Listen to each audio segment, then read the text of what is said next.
बच्चों, कैसे हैं आप सभी। मैं हिमांशु अग्रवाल स्वागत करता हूं मेरे इस यूट्यूब चैनल पर। तो आइए, आज क्या करने वाले हैं हम। Carbon and its compound class 10th का साइंस का चैप्टर को कंटिन्यू करेंगे। पिछली क्लास में हमने इथेनॉल पढ़ा था। आज क्या पढ़ेंगे भैया, इथेनोइक एसिड। इथेनोइक एसिड का कंपाउंड कैसे बनता है देखते हैं। CCOOH और हाइड्रोजन 2, है ना। लिखने में कैसे आएगा, CH3COOH। ये आपका कंपाउंड है।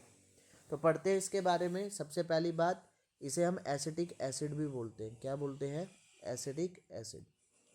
और फंक्शनल ग्रुप कौन सा है इसका, फंक्शनल ग्रुप है बेटा कार्बोक्सिलिक ग्रुप। कौन सा है, कार्बोक्सिलिक एसिड ग्रुप। अगर 5 से 8% सोल्यूशन इसका अगर हम बनाते हैं पानी के साथ, वाटर के साथ, तो ये क्या बन जाता है, विनेगर। क्या बन जाता है, विनेगर। घर में भी इस्तेमाल होता है आपका, ठीक है। तो घरों में जो विनेगर होता है उसमें 5 से 8% क्या होता है आपका, कार्बोक्सिलिक एसिड, इथेनोइक एसिड होता है। और ये विनेगर तो आपको पता ही है किन किन चीज़ों में इस्तेमाल होता है आपका, है ना। अचार वगैरह डालने में भी इस्तेमाल होता है। मेल्टिंग पॉइंट की बात करूँ तो मेल्टिंग पॉइंट जो इसका सिर्फ 290 केल्विन है। कितना है, 290 केल्विन होता है इसका। और कई बार जब ठंड पड़ जाती है, कोल्ड विंटर आ जाती है, तो ये क्या हो जाता है, ये जम जाता है, सॉलिड बन जाता है, फ्रीज हो जाता है, ठीक है। इसी की वजह से इसको एक और नाम दिया जाता है ग्लेशियल। ग्लेशियल बर्फ़ के लिए इस्तेमाल किया जाता है ना, ग्लेशियल एसिडिक एसिड। इसके लिए इसका एक और नाम दिया जाता है। तो आप ये लिख के आएंगे, क्वेश्चन आ सकता है, why it is also called as glacial acidic acid.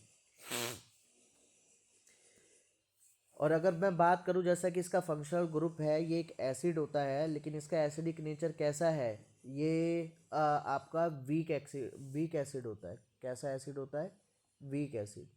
ये पानी में डालने पे कम्प्लीटली डिसोशिएट नहीं होता। जैसे HCl वगैरह हो जाते हैं ना, पूरे पूरे टूट जाते हैं। ये कम्प्लीटली डिसोशिएट नहीं होता, कम्प्लीटली टूटता नहीं है, ठीक है। क्या मिलता है कंपाउंड, अगर तोड़ते हैं तो CO- प्लस में H+, ऐसे, ठीक है। चलो अब रिएक्शन की बात करते हैं, इसकी रिएक्शन पढ़ लेते हैं। पहली रिएक्शन आ रही है इसकी इथेनॉइक की, जिसे हम बोलते हैं एस्टेरिफिकेशन। एस्टेरिफिकेशन रिएक्शन, ठीक है। तो बात करते हैं इसमें क्या होता है। सबसे पहले हम क्या लेते हैं, कार्बोक्सिलिक लेते हैं। चलो भाई, ले लिया carboxylic acid, ethanoic acid. Plus इसके अंदर इथेनॉल लेंगे हम। क्या लेंगे, इथेनॉल। CH3CH2OH, इथेनॉल लिया।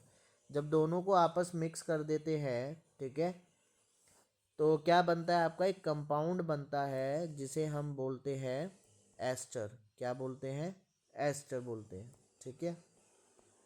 ये देखो इस तरीके से। और प्लस में वाटर रिमूव हो जाता है। ये दोनों आपस में क्या हो गए, कंबाइंड हो गए, H2O निकल गया यहाँ से। क्या निकल गया, H2O। मतलब यहाँ से OH निकला और यहाँ से एक H निकला, बाकी का पार्ट जुड़ गया। देखो करके देखो, बहुत इजी है। CH3CO बचेगा, H निकल गया तो। और यहाँ पे क्या बचेगा, CH3CH2। तो CH2 वाला पार्ट यहाँ आकर चिपक जाएगा। तो देखो यही सेम कंपाउंड बन रहा है ना। इस कंपाउंड को हम बोलते हैं एस्टर। क्या बोलते हैं, एस्टर। इसलिए इसका नाम एस्टेरिफिकेशन रिएक्शन है, ठीक है। इसकी जो स्मेल है ना, बड़ी मीठी मीठी सी स्मेल होती है। तो आप ये भी पता लगा सकते हो कि जो एस्टर वर्ड है ना, ये इत्र वर्ड से आया है ना। तो स्वीट स्मेलिंग की वजह से इसे कई सारे परफ्यूम वगैरह, ठीक है, या फ्लेवरिंग एजेंट के तौर पर डाला जाता है। अगर हम इसमें सोडियम हाइड्रोक्साइड डाल दें, एस्टर के अंदर अगर हम सोडियम हाइड्रोक्साइड डाल दें, तो वापसी से आपका क्या मिल जाएगा, अल्कोहल मिल जाएगा, प्लस में सोडियम सोल्ट मिल जाएगा कार्बोक्सिलिक एसिड का, ठीक है। अल्कोहल मिलेगा, प्लस में सोडियम का कार्बोक्सिलिक कंपाउंड मिलेगा। इस प्रोसेस को हम सैपोनिफिकेशन बोलते हैं। क्या बोलते हैं, सैपोनिफिकेशन।